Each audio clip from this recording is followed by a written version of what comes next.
in support of Josh and just say that, yes, the two greatest mistakes that have been made by the state and local public pensions has been first incorrect mortality assumptions of mortality. And in fact, we're about to see the greatest expansion of longevity in American history as we go from 86,000 Americans who are over the age of 100 today to an estimated at least 1 million Americans over the age of 100 in the year 2050. A startling figure. Second to that is that, you know, who are the people who actually have the best chance of getting to 100? Those people who have health care, also pretty much a well or highly educated group. By the way, I've just defined your average state employee: highly educated, motivated, knows about health issues, has access to health care. If you're in Connecticut for 10 years, as a state employee, you get free health care for the rest of your life. So when you combine all these things together, guess what? We're not going to be dead at 74 or 79 or 80. All of a sudden, we have to start planning on a payout that could last an additional 20 years.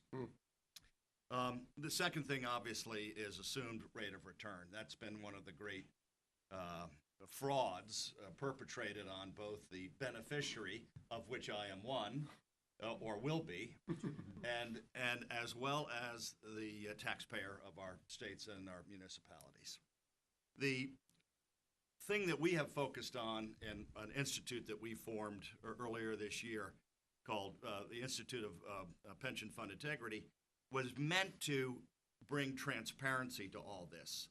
I have always found it very difficult to do research on a state-by-state basis.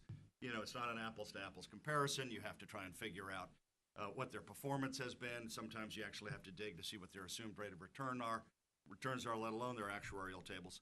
So we're trying to bring together a way to not only compare all those things in a one-stop shop for the benefit of the beneficiaries. They can go and see exactly what's going on in terms of their unfunded liability, but in addition to that, also in terms of the performance, how is the money actually being managed? Right.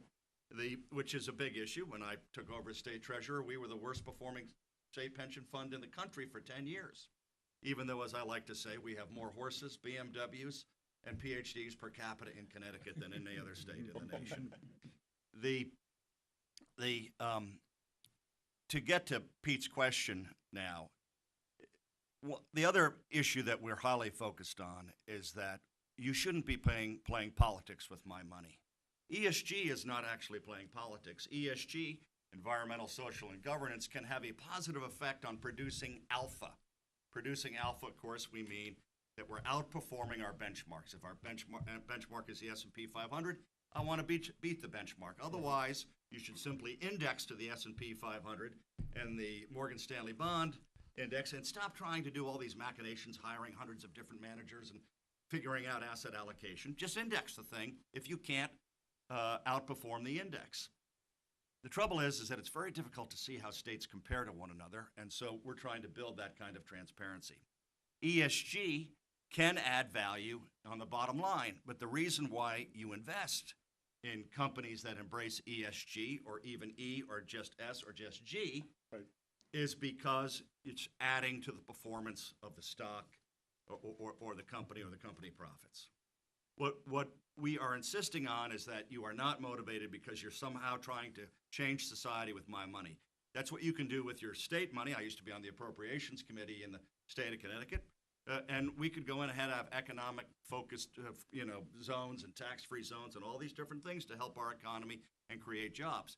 But that's not the right role for my retirement dollars. My retirement dollars should be invested for the benefit of the beneficiaries exclusively, which means that you shouldn't have a personal political agenda.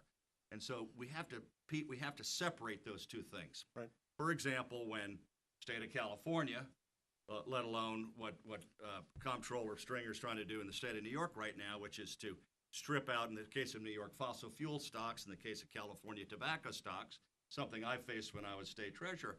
You know, as I say, I wasn't elected to play politics with your money. I was elected to get the highest return at the most reasonable level of risk.